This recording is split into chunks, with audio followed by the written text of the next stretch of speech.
आज मैं आपसे कोई किताब की बात नहीं करूंगा। आज मैं आपसे आपकी बात करूंगा। मैं उस चीज की बात करूंगा जो आपसे चीख चीख कर कह रही है कि तुम और भी बहुत कुछ कर सकते हो, लेकिन आप उसे सुन नहीं पा रहे। क्यों?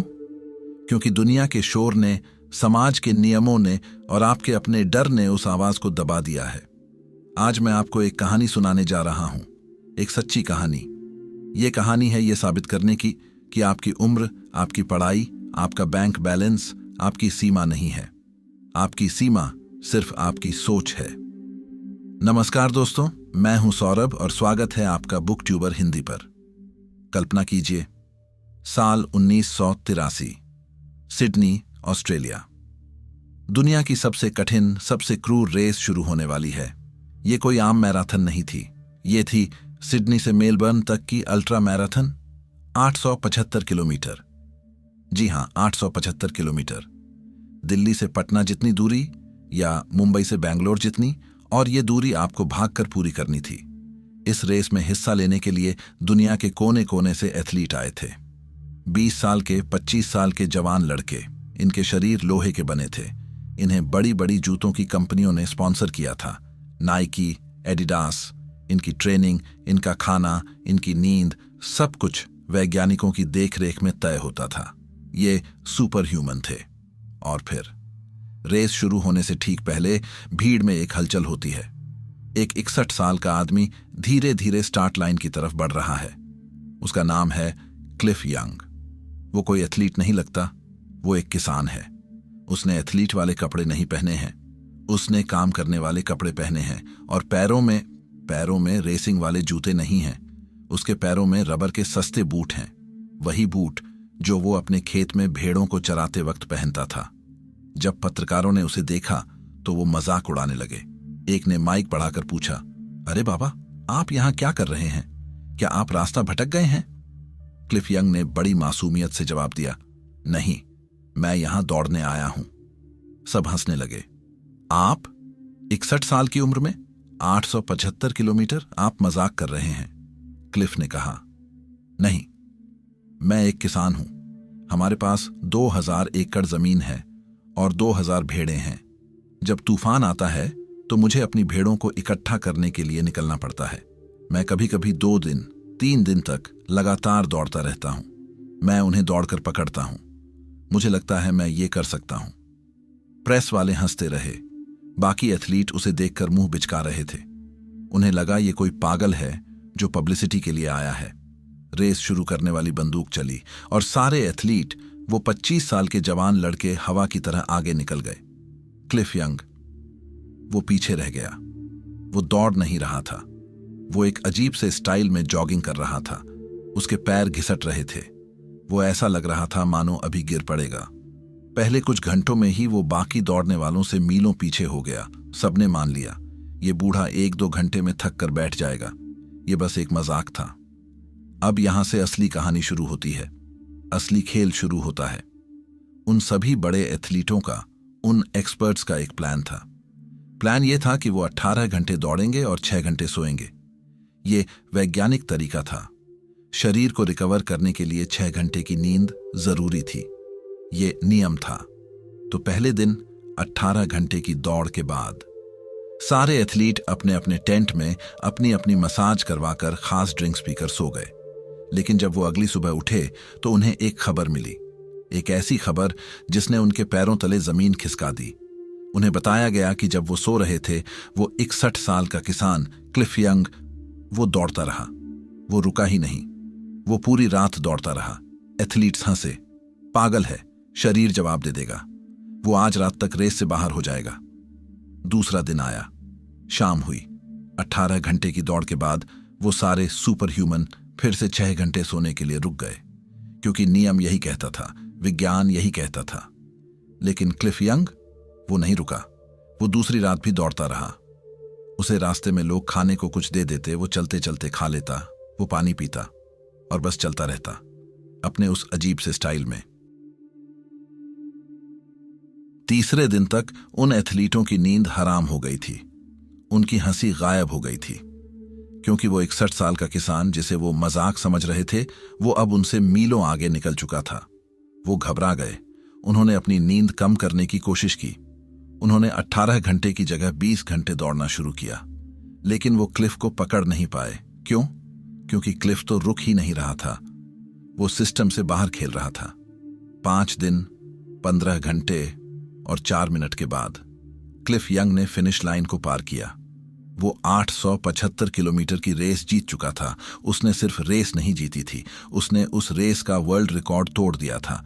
जो दूसरे नंबर पर एथलीट आया, वो क्लिफ से 10 घंटे बाद फिनिश लाइन पर पहुंचा। पूरा ऑस्ट्रेलिया, पूरी दुनिया सन्न थी। ये कैसे हो गया? एक 61 साल के किसान ने रबर के बूट पहनकर बिना सोए दुनिया के बेस्ट एथलीटों को कैसे हरा दिया? जब रेस के बाद पत्रकारों ने क्लिफ को घेर लिया और उससे पूछा, क्लिफ, तुमने ये कैसे किया? तुम्हारा सीक्रेट क्या है?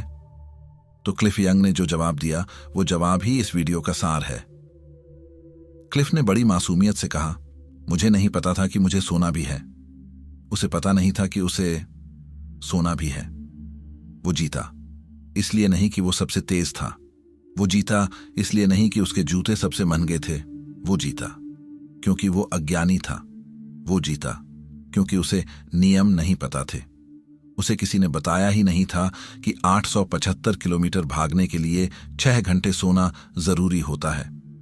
उसे किसी ने सिखाया ही नहीं था कि 61 साल की उम्र में इंसान बूढ़ा हो जाता है। उसका दिमाग उन सीमाओं से आजाद था जिन्हें हम ज्ञान कहते हैं। ये कहानी सिर्फ रोंगटे खड़े करने के लिए नहीं है। ये कहानी है आपके दिमाग के उस सॉफ्टवेयर को समझने के लिए जो आपको रोक रहा है। उन सारे एथलीटों के साथ क्या गलत हुआ? वो सब क्लिफ से ज्यादा जवान थे, ज्यादा फिट थे, उनके पास बेहतर टेक्नोलॉजी थी, फिर भी वो हार गए। क्यों? वो हारे सीखी हुई लाचारी, लर्न्ड हेल्पलेसनेस की वजह से। ये मनोविज्ञान का एक बहुत बड़ा सिद्धांत है जिसे मार्टिन सेलिगमैन ने खोजा था।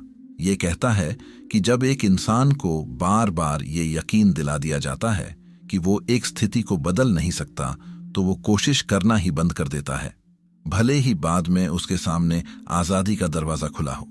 वो सारे एथलीट एक्सपर्ट थे। उन्होंने बड़ी बड़ी किताबें पढ़ी थीं। उन्हें कोच ने सिखाया था कि शरीर की एक सीमा होती है। उन्हें विज्ञान ने बताया था कि 18 घंटे दौड़ो, 6 घंटे सो। ये ज्ञान ही उनकी जेल बन गया। ये नियम ही उनकी जंजीर बन गया। जब क्लिफ यंग रात भर दौड़ रहा था, तब भी ये एथलीट सो रहे थे। क्यों? क्योंकि उनकी किताब कहती थी कि सोना है। वो अपनी सीखी हुई लाचारी के कैदी थे। अब एक पल रुकिए और अपनी जिंदगी के बारे में सोचिए। आपको भी तो यही सिखाया गया है। आपको किसने सिखाया कि 40 की उम्र के बाद शरीर जवाब देने लगता है? आपको किसने सिखाया कि अच्छी नौकरी के लिए बड़ी डिग्री जरूरी है? आपको किसने सिखाया कि एक उम्र के बाद आप नया कुछ सीख नहीं सकते? आपको किसने सिखाया कि आपकी बीमारी लाइलाज है? ये सब वही 6 घंटे की नींद है। ये वो नियम है जो समाज ने, परिवार ने और खुद आपने अपने दिमाग में भर लिए हैं। आप क्लिफ यंग से बेहतर दौड़ सकते हैं, लेकिन आप दौड़ ही नहीं रहे। क्यों? क्योंकि आप तो स्टार्ट लाइन पर खड़े होकर नियम की किताब पढ़ रहे हैं। आप सीखी हुई लाचारी के शिकार हैं। आप मान चुके हैं कि बस इतना ही हो सकता है। क्लिफ यंग की जीत इस सीखी हुई लाचारी के मुंह पर एक तमाचा है।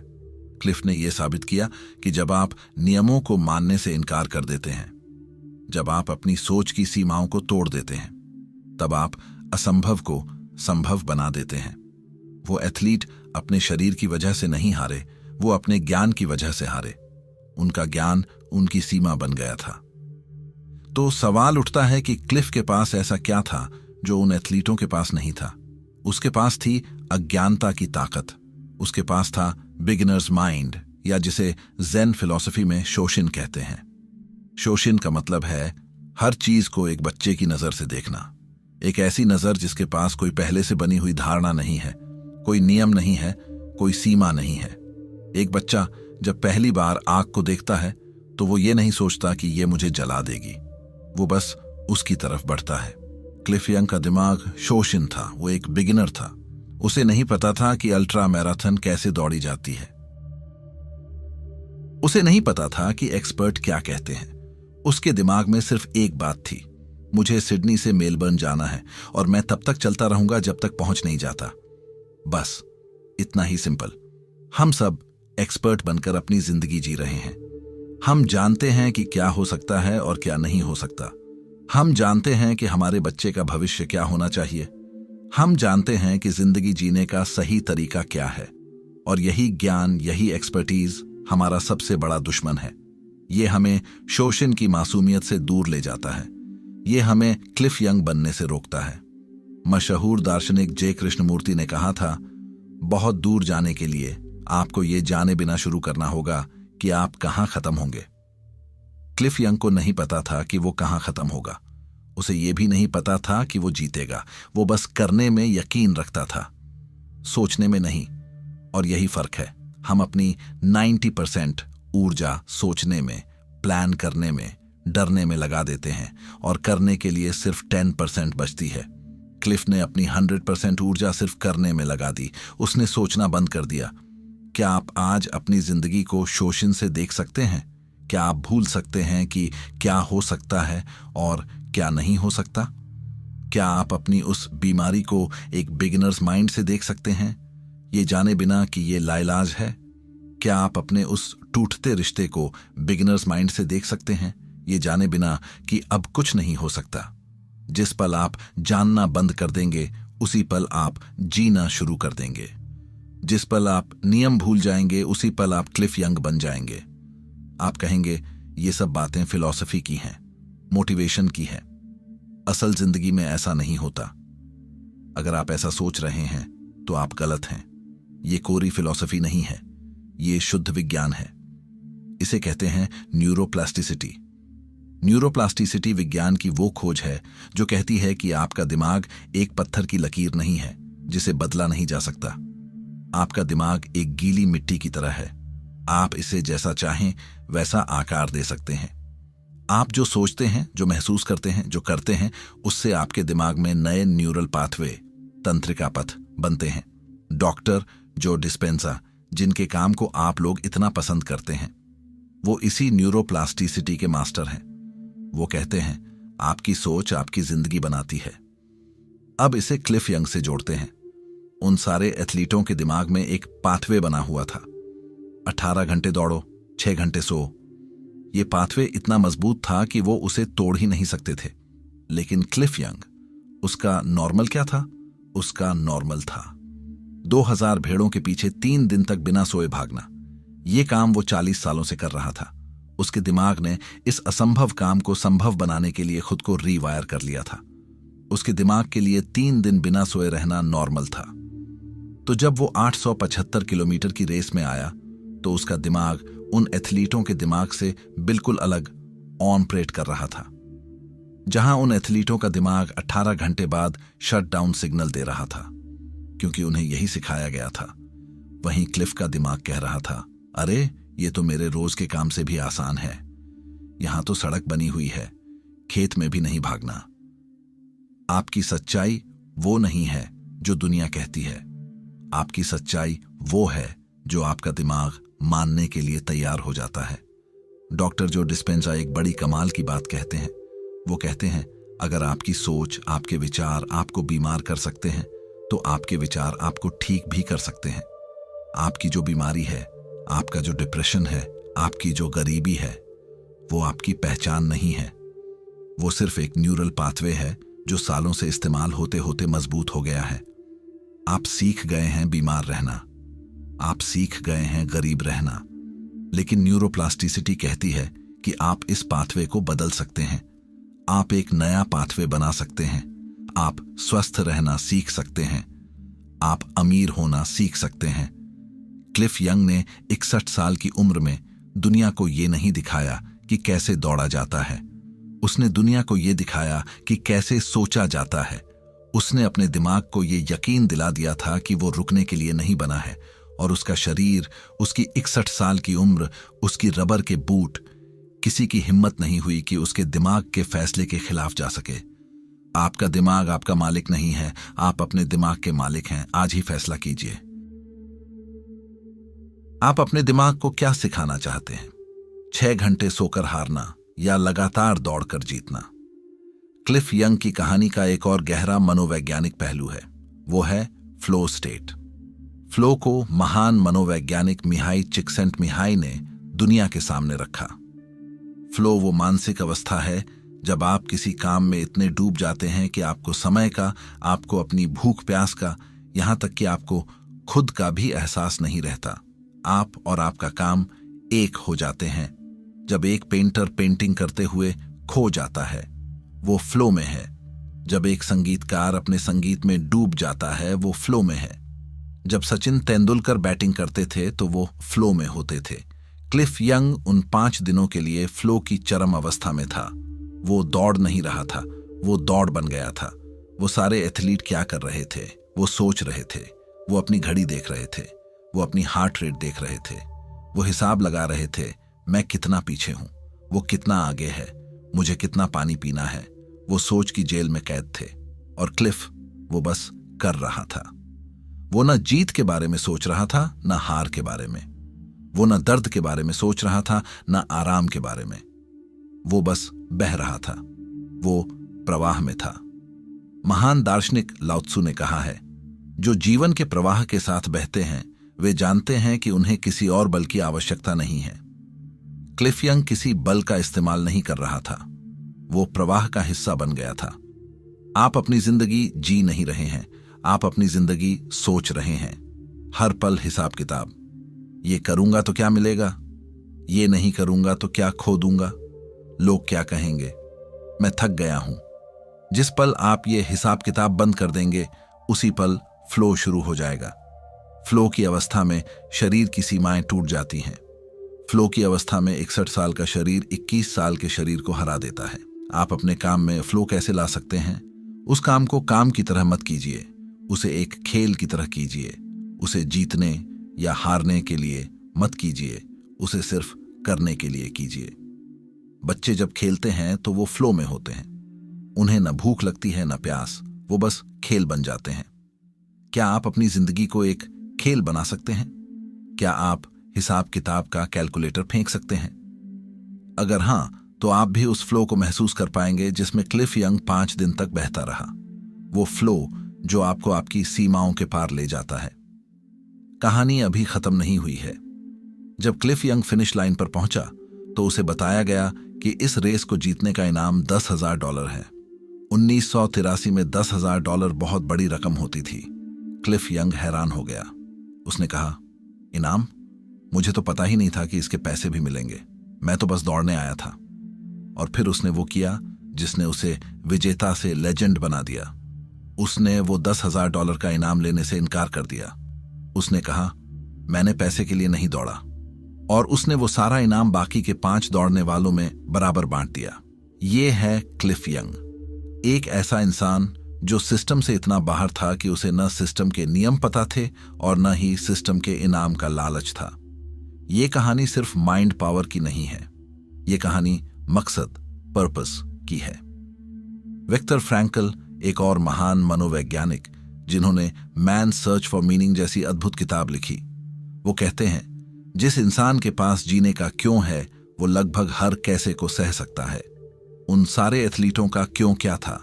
जीतना, स्पॉन्सरशिप, पैसा, फेमस होना। क्लिफ यंग का क्यों क्या था? मुझे दौड़ना है, बस, शुद्ध, बिना किसी मिलावट के। उसका क्यों इतना मजबूत था कि उसे कैसे, दर्द, नींद, उम्र की परवाह ही नहीं थी। आप एक दिन में क्लिफ यंग नहीं बन सकते। क्लिफ भी एक दिन में नहीं बना था। वो 40 साल से हर दिन भेड़ों के पीछे भाग रहा था। वो छोटी छोटी आदतों से बना था। उसकी जीत एक दिन में नहीं हुई थी। वो 40 साल की तपस्या का फल था। क्या आप हर दिन 1% बेहतर हो रहे हैं? क्लिफ यंग ने हमें दौड़ना नहीं सिखाया, उसने हमें होना सिखाया। उसने हमें सिखाया कि समाज के बनाए नियमों पर सवाल उठाओ। उसने हमें सिखाया कि ज्ञान से ज्यादा जरूरी मासूमियत है।